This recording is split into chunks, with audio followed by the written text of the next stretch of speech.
वह दोनों को मारने ही वाला था।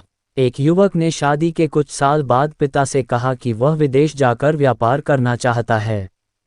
पिता ने उसकी मंजूरी दे दी। युवक अपने माँ बाप और गर्भवती पत्नी को छोड़कर व्यापार करने विदेश चला गया। उसने विदेश में कड़ी मेहनत की और धन कमाया और वह बहुत अमीर सेठ बन गया। लगभग 15 वर्ष धन कमाने में बीत गए तो उसे वापस घर लौटने की इच्छा हुई। पत्नी को पत्र लिखकर उसने आने की सूचना दी और जहाज में बैठ गया। वह सेठ कुछ दिनों बाद अपने नगर पहुंचा। नगर के एक चौराहे पर ही उसने देखा कि एक व्यक्ति एक बोर्ड के साथ खड़ा था।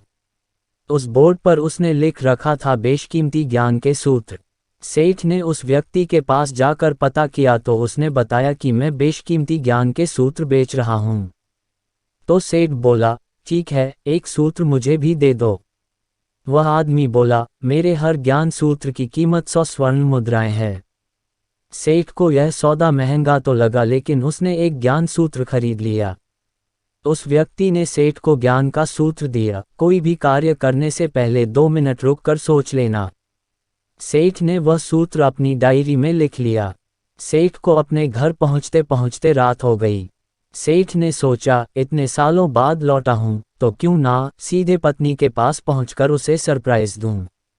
घर के चौकीदारों को इशारों से अंदर कुछ भी कहने से मना कर दिया और सीधे पत्नी के कमरे में गया। वहां का नज़ारा देखकर वह चौंक गया। उसने देखा कि उसकी पत्नी के साथ एक युवक सोया हुआ था। यह देखकर सेठ गुस्से से आग बबूला हो गया। वह सोचने लगा कि मैं परदेश में उसकी चिंता करता रहा और यह यहाँ अन्य पुरुष के साथ सो रही हैं। आज मैं इन दोनों को जिंदा नहीं छोड़ूंगा। वह गुस्से से अपनी तलवार निकालकर दोनों पर वार करने ही जा रहा था। इतने में उसे 100 स्वर्ण मुद्राओं के बदले जो ज्ञान सूत्र खरीदा था उसकी याद गई कि कुछ भी कार्य करने से पहले 2 मिनट सोच ले। वह 2 मिनट सोचने के लिए रुका। उसने तलवार वापस पीछे हटाई लेकिन वो किसी बर्तन से टकरा गई। बर्तन के गिरने की आवाज़ से पत्नी की नींद खुल गई। आंख खोलते ही उसने अपने सामने अपने पति को देखा तो वह बहुत खुश हो गई और बोली, आपके बिना जीवन सुना सुना था। इंतजार में इतने वर्ष कैसे निकले यह मैं ही जानती हूँ।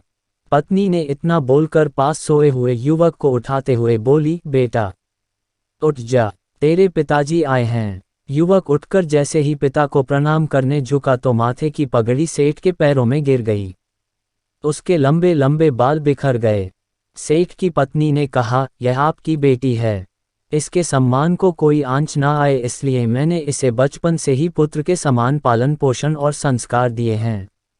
यह सुनकर सेठ की आंखों से आंसू की धारा बह निकली।